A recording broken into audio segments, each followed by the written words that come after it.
Hello and welcome back to the Boxing Today show, brought to you by the Boxing Index. Our top story today is that the Wilder versus Tyson Fury fight might be off. Tyson Fury and his team have said that they won't be fighting Deontay Wilder. I don't know whether that means definitely not this year or ever. I'm not sure exactly what they meant by it, but they haven't been too clear. Fury said that he's moved on from the idea of fighting Wilder and instead he's coming home to fight in the UK this December.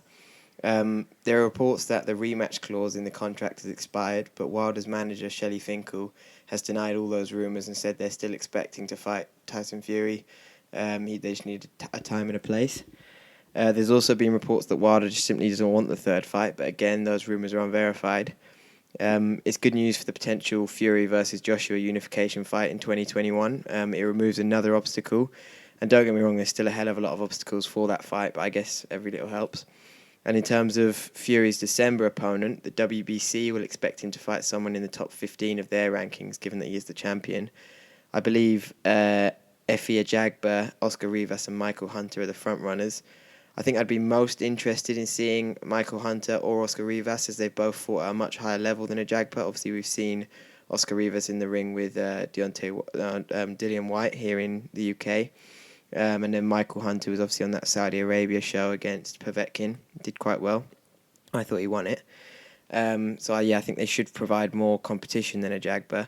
But they also may be a little short for Fury. I think Rivas is only 6 foot or 6'1". I think Hunter's max 6'3", whereas Ajagba's obviously 6'6". But I don't really believe any of them will provide a serious test for Fury. I think he should come through any of those fights fairly unscathed.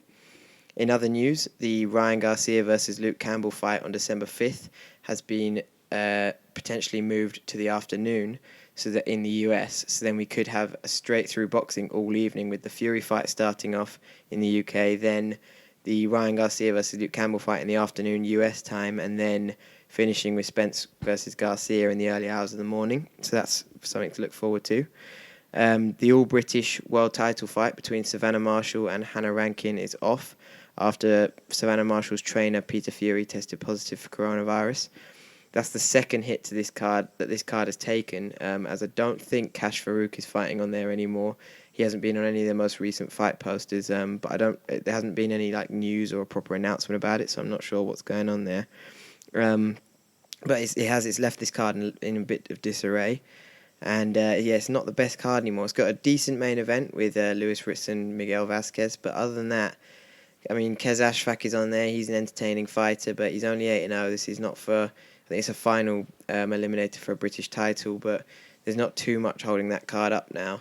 So it'll be interesting to see how it does, viewing figures-wise. And I'm gutted for Savannah Marshall. She's deserved this world title shot for a while. But hopefully she gets it soon. Hopefully they get on the rescheduling it.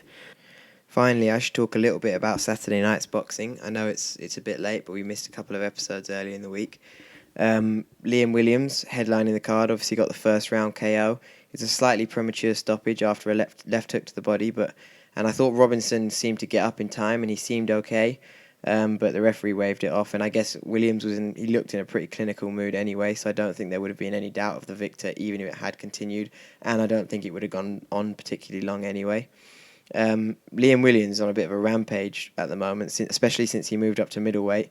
He's currently on a 7-fight winning streak, and he's been calling out for that Demetrius Andrade fight for the WBO middleweight world title. I think he definitely deserves a world title shot, but I don't think Andrade is going to take it, because he's been calling out for big names for years.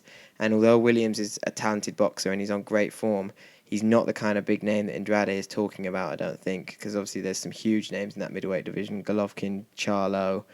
I think most likely Andrade moves up to super middleweight to fight Billy Joe Saunders, because they were meant to fight each other a few years ago. And then hopefully Williams gets a shot at the vacant WBO middleweight title, but we'll just have to see what happens there. Nathan Gorman also fought on the night and beat Richard Lartey on points. Obviously, it's been a while since Nathan Gorman fought. He's been out of the ring since his fight with Daniel Dubois.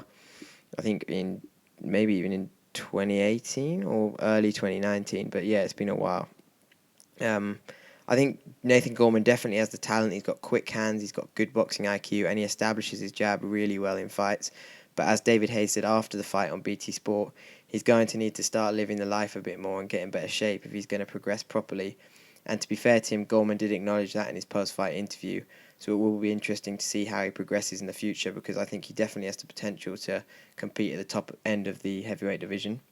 And that's all the news we have for today. We'll be back tomorrow. So go check out our website at www.boxingindex.co.uk and go check out our social medias at Boxing Index. Make sure to like and subscribe. And thanks for listening. Cheers.